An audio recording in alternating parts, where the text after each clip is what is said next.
Welcome to The Explainer. Today, we're diving deep into the fascinating story and the practical, everyday gardening of the magnificent Cucuzza. This is a wildly prolific Italian gourd that absolutely took the American South by storm.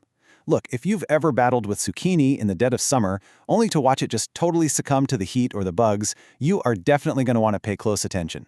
We're talking about a plant today that practically thrives on neglect, grows at an absolutely astonishing rate, and carries a really rich, century-old heritage. But, hey, before we get our hands dirty, let's define a term you've probably heard if you grew up around an Italian-American family: gagoots. Literally translated, it just means squash or gourd, specifically referring to the cucuzza. But as slang, it's affectionately used to call someone a lovable goofball, or maybe a bit of a numbskull who's just taking up space with nothing but air in their head. Honestly, it's a huge testament to how deeply ingrained this single vegetable is in the culture. So here is our roadmap from seed to plate today. We're going to cover the great Sicilian gourd's history, starting your seeds, trellising monster vines, the art of hand pollination, knowing exactly when to harvest, and finally, prep and family recipes. All right, let's jump straight into Section 1, the Great Sicilian Gourd, and its 130-year heritage in the South. The Cucuzza's incredible journey really kicked off back in the 1890s. We saw a massive influx of Sicilian and Italian immigrants heading into places like Independence and Ruston, Louisiana, as well as parts of Arkansas. And when they arrived, they didn't just bring their culture with them, they brought their seeds. Those exact seeds have been passed down for over 130 years. Families like the Carderos up in Ruston have been commercially producing seeds that were originally brought over by their grandfather. It guarantees this beautifully drought-tolerant, resilient crop remains a living piece of history. I absolutely love this quote from the famous jazz legend Louis Prima. You might know him as King Louis in The Jungle Book, but back in 1959, he playfully dedicated an entire song to his sweetheart, Keely Smith, calling her his gagoots. It was a total term of endearment. That lyric, zucchini flavored with Italian charm, just hits the nail on the head. It captures the slightly sweet, nutty flavor of the cucuzza perfectly. Moving on to Section 2, starting your seeds. We've got to prepare for the monster. So how do we actually get these going? Well, the approach you take really depends on where you live. If you're up in a short-season climate like Zone 5, you'll want to start your seeds indoors about 4 to 5 weeks before your last frost date. For those of you in warmer climates, say Zone 6 and up, think Texas or Louisiana, you can just direct sow these right outside once that frost risk has totally passed. The absolute best practice here is to sow 2 seeds per 4-inch pot. Then, once they sprout, thin them out. You only want to leave the absolute strongest seedling. Give them a nice sunny spot, enrich that soil with some compost and organic vegetable fertilizer, and just get ready. Now for Section 3, trellising the monster vines. And trust me, you are going to need to support some 30-foot giants. 10. That is the number of inches this vine can grow in a single day. Just think about that for a second. You can practically sit in a chair and watch it grow. A single vine can easily expand to 30, 50, or even 80 feet long over the course of a season. Seriously, one vine is going to provide more than enough food for an entire family for weeks. It is literally like a mini-universe expanding right there in your backyard. Because they grow so insanely fast and produce incredibly heavy fruit, you absolutely must, and I really cannot stress this enough, you must use a very sturdy trellis.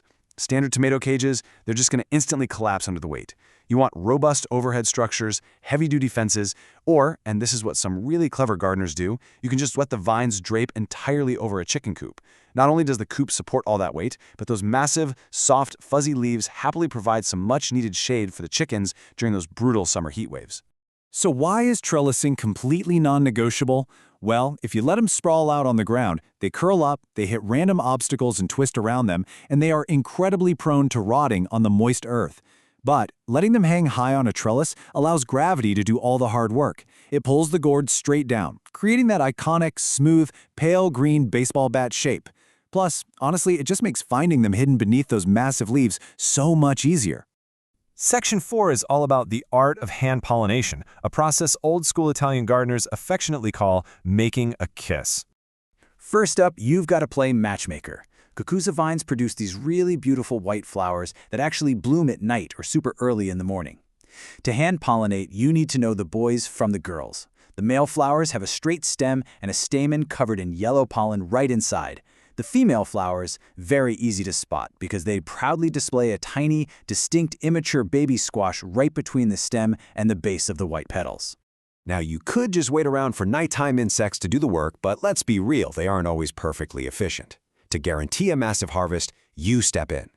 In the morning or evening, simply pluck a male flower and peel back its white petals to expose the pollen.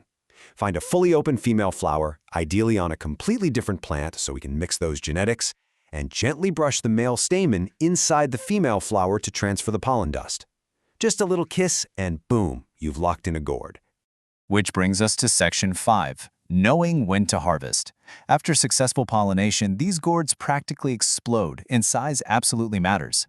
Before you take a knife to the vine, you definitely want to use the fingernail test. Just press your thumbnail gently right into that pale green skin. If it easily leaves a clear little crescent moon imprint, your gourd is tender and perfectly ready for the kitchen.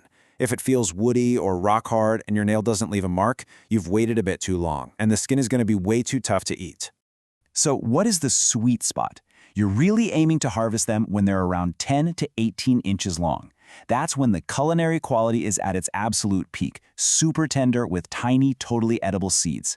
If you let them get to 30 or 36 inches, they are still good, but you're going to have to scoop out the larger seeds. And hey, what if you go on vacation for a week and come back to a 4-foot giant hanging from your trellis? Yeah, it's inedible, but don't throw it away. Let it dry out for a few months. The skin turns completely woody and you can harvest the seeds for next year or even use the dried gourd as a fun decorative craft or a rain stick. All right, time to head out of the garden and into the kitchen for Section 6, Prep and Family Recipes. From vine to table. Unlike zucchini, which easily turns into a watery, mushy mass if you overcook it, the cucuzza holds its firm white texture beautifully. But prepping it is a little different than your standard squash. Because that pale green skin is notably tougher, you absolutely must peel it with a vegetable peeler. Once it's peeled, trim the ends off, cut it in half lengthwise, and if you let it grow a bit too long, just grab a spoon and scoop out the larger, mature seeds right down the center. If it's a young gourd, those tiny seeds are perfectly fine to eat, no scooping required. You can use this gourd interchangeably in literally any recipe that calls for summer squash, but traditional Italian-American families, they have their favorites. A total classic is Cucuzza con l'uovo, where it's fried up simply and beautifully with eggs. It's also incredible stewed down with olive oil, garlic, roasted tomatoes, and maybe some shrimp or sausage, and then poured right over pasta. And here is a massive pro tip. Do not throw away the vine. The incredibly soft, velvety leaves from the growing tips of the vine are called tenerumi. Traditional cooks boil these tender little leaves just like Swiss chard to make an incredibly rich, delicious pasta soup. Every single part of this plant gives back. So here's the big question. Considering this plant completely ignores the brutal summer heat, laughs right in the face of the dreaded squash vine borer, and provides a massive abundance of delicious food and cultural heritage, are you ready to grow a Cucuzza in your own garden next summer? I highly recommend you track down some seeds and experience this magnificent giant for yourself. Thanks for learning with me today, and happy growing!